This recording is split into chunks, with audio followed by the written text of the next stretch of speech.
Yo. Yo. What's good, everybody, man? What's poppin'? What's that word?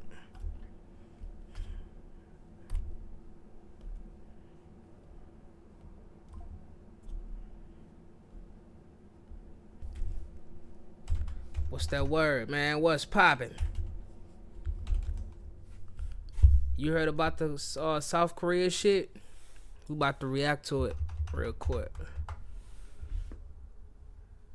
Bro, I think it said 179 dead, bro. 179 lives, y'all. Oh my God. Tomorrow is the new year. Where you at? It's the 30th already. Where you at? Where you at, Dimitri? It's still the 29th over here. But bro,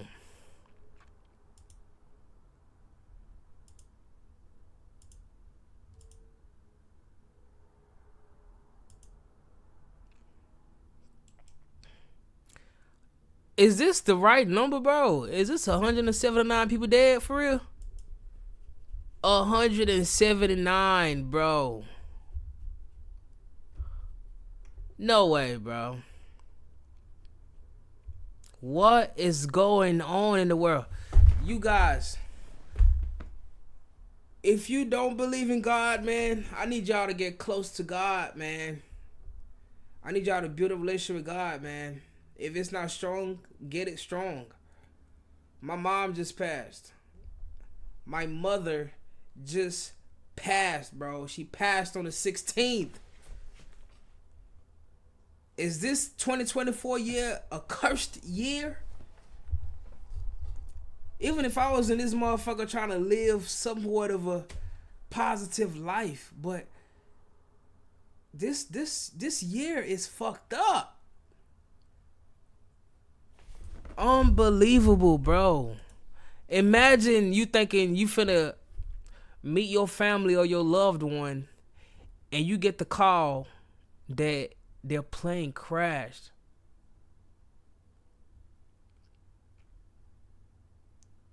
Oh, I didn't even know I could check y'all time. Let me see.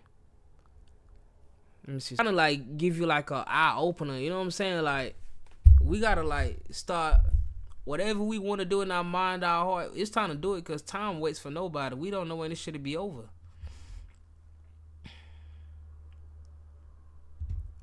Man, let's watch this video though. Let's watch this video. Where is it at? Cause this is wild, y'all. This is wild. Hold on, my bad. I gotta get y'all right. To our top story now that. Let me make sure y'all can hear it. To our top story now, that plane crash in South Korea, which has left 179 people of the 181 on board dead. The 179, bro. How do you make sense of that? 180 people gone for life. No coming back. Done for it. Just like that. And this not even war. Prayers for South Korea, man. Prayers for South Korea. I wish I could speak y'all language. I'll be, you know, my heart goes out to anybody that lost somebody in 2024 because I'll forever remember this day or this year. Flight arriving in Won in southern Korea from Bangkok skidded down the runway after making a second attempted landing. Its landing gear failed to open, leaving it skidding off the end of the runway and into a wall. It exploded and killed 179 people on. Oh my God, bro. 179 board. Well, to try and explain all of this now, I'm joined by the aviation expert, David Learmont. David, we are grateful for you to come into the studio, especially on a Sunday afternoon, and talk to us about this. Many, many uncertainties, as you can imagine, still surround what sadly, the deadliest aircraft crash in South Korea. I know you've been studying the footage for us, having a look at it all day for us. What are your assessment at this hour?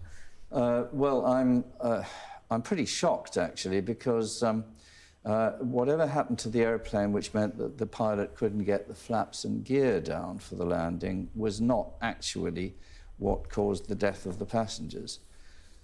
The passengers were killed by hitting a solid structure just over...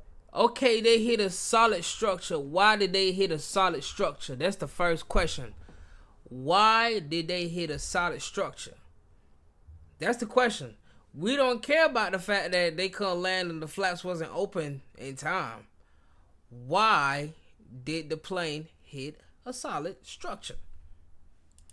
Over the end of the runway, where a solid structure should not be, that solid structure contained the instrument landing system antennae, which does need to be there because it guides in bad weather, and of course this was very good weather.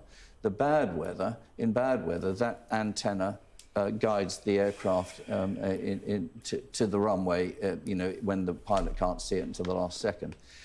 Those antennae are normally just stuck in the ground and they're collapsible, so that if you go over the end of the runway, the antennae collapse and don't cause the aircraft any damage. But we can see the aircraft running into this structure and just crumpling and exploding. We can see the aftermath on the screens now, that huge plume of black smoke and, of course, the flames, that explosion instantaneous. Interesting that you say that, and it's a big thing to say, David, I have to say. The country's Deputy Transport Minister has released a statement saying that this 2,800-metre runway is not a contributing factor in terms of length, and more importantly, the walls, of which you mentioned one of them, at the ends had been built according to standards. I don't know what standards they think were appropriate, but other people, when they put a structure for the instrument landing system antennae, don't put them in a concrete structure. What we saw was, during the video of this landing, was we saw the aircraft being put down beautifully with wings perfectly level.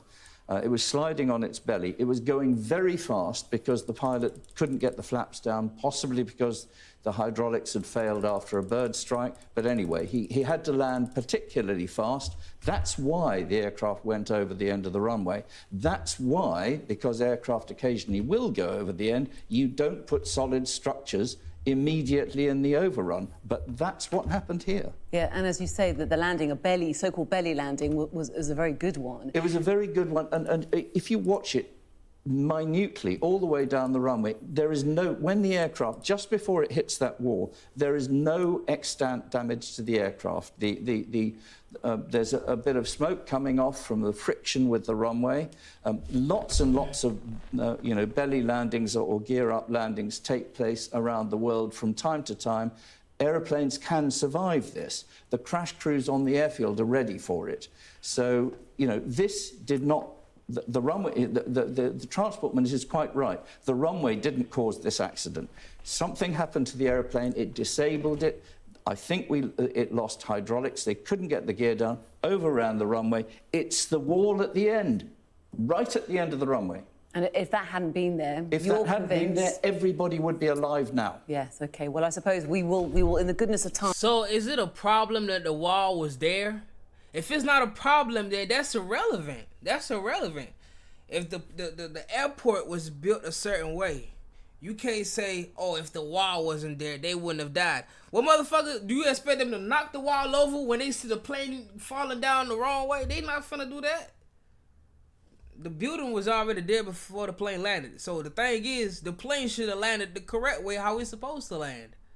And if they knew the shit was finna crash, well, shit, they should have got somebody out there to knock the wall down or some shit. But you can't blame the wall. The wall was there before the plane took off. The wall was going to be there when the plane landed. So don't blame the wall for killing the people. That's just ridiculous. How you going to blame the wall? The wall was already there.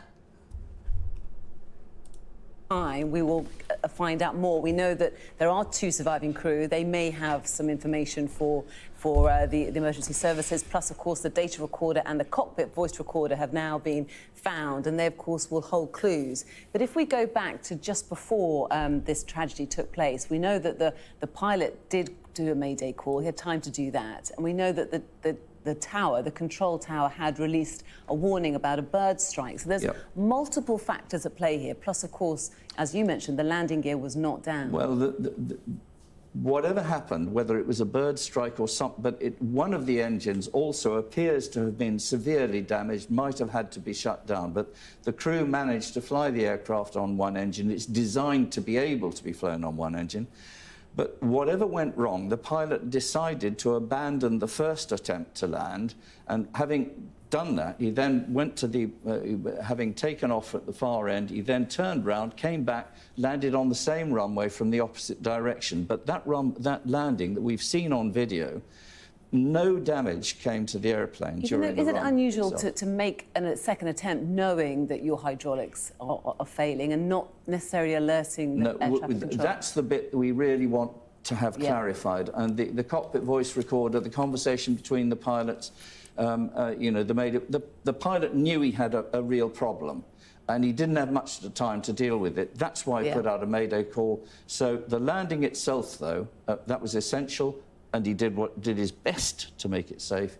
But then the wall was there to get him. And we just don't know, and then there's never enough time, is there, I'm sure. No. So what happens now, then, David? A civil investigation is launched.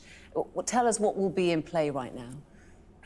Well, I mean, if everything that I've just said was completely right. Here's the thing, though. Here's the thing.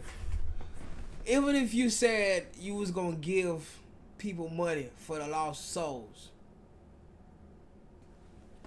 you have 179 people. There's 179 people.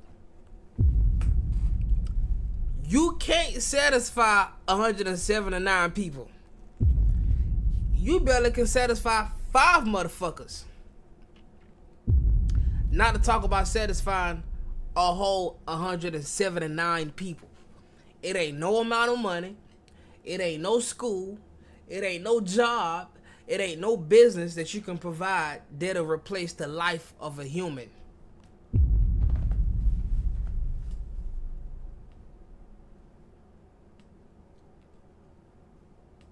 $179.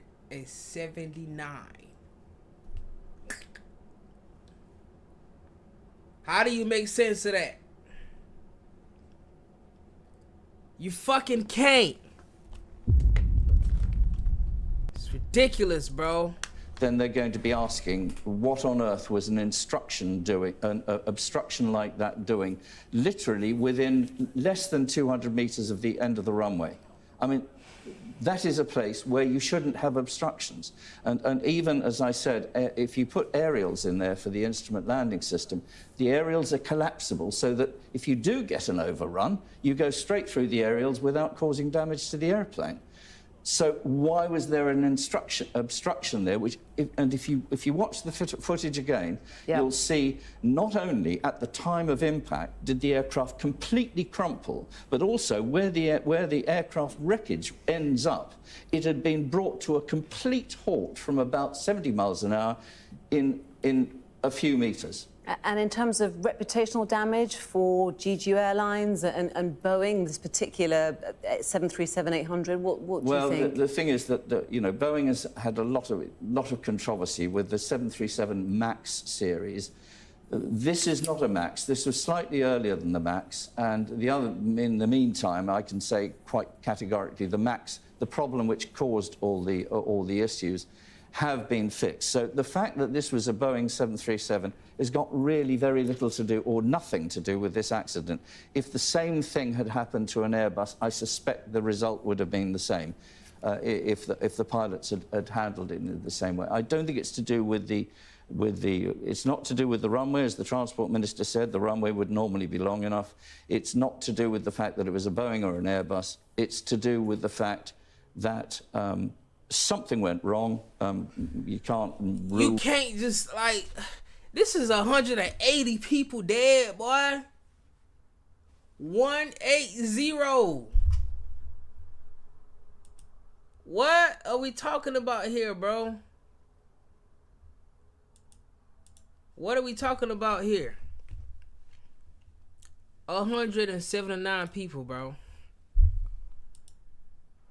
The cataclysmic scene stunning South Korea. A Jeju Air Boeing 737-800 with 181 people aboard the plane's landing gear, local officials saying, likely failed. The aircraft's belly scraping the pavement, coming down close to the end of the runway before crashing into an embankment and exploding. A breathtaking plume of smoke seen for hours. In its wake, hundreds of mourners, families of the dead, crowding into the arrivals hall at South Korea's Muan International Airport. The man in the white helmet tasked with naming those who would never come home. Their bodies identified with loss and unspoken farewells, too much for families to bear. I'm going crazy, a man shouts, shattered by the calamity. According to South Korean officials, on Sunday, 8:57 a.m. local time, the flight arriving from Bangkok, Thailand, was contacted by the Muan Airport control tower. And I was just talking about Thailand too, bro. So they was coming from Thailand on the way home when this shit happened. Damn. An air traffic controller warning of birds near the runway and a danger of potential bird strikes. 2 minutes later at 8:59 a.m., the pilot makes a mayday call. And at 9:03 a.m., the plane crashes. One thing that's very perplexing is the reports that are coming in that the aircraft landed without the undercarriage deployed. Now, whether or not, it's a little bit unclear whether or not the undercarriage collapsed on landing or whether the undercarriage was not deployed at all. 2 crew members miraculously survived. They were both sitting in the back of the 737-800 near the tail of the aircraft. Authorities hope the survivors can shed light on what happened. The voice in-flight data recorder also recovered. Now, for a country that has been through so much, with martial law declared earlier this month. You can't just replace those lives, man. These are lives that you can't get back, bro. I don't care what nobody talking about. You can't just bring them back to life. Oh my God, bro.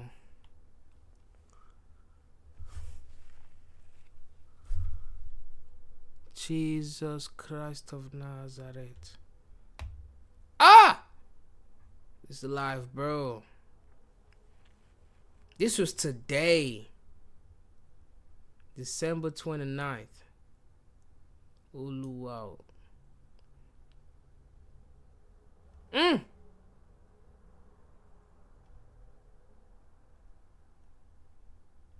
Damn, boy.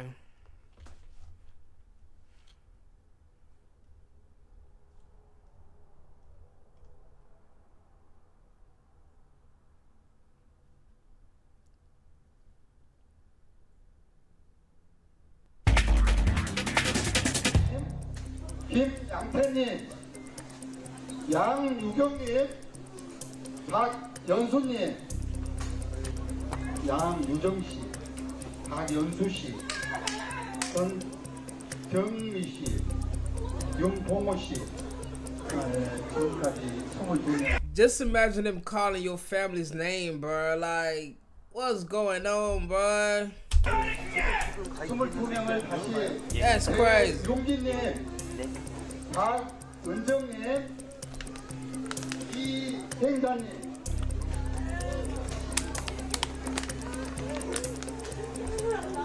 강영호님, 저기 종합판 있잖아요. 지금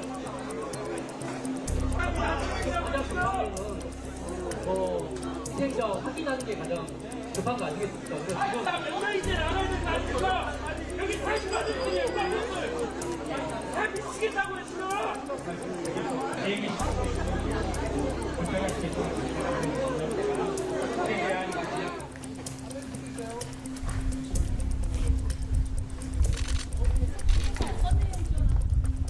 Damn. 그대로 계세요.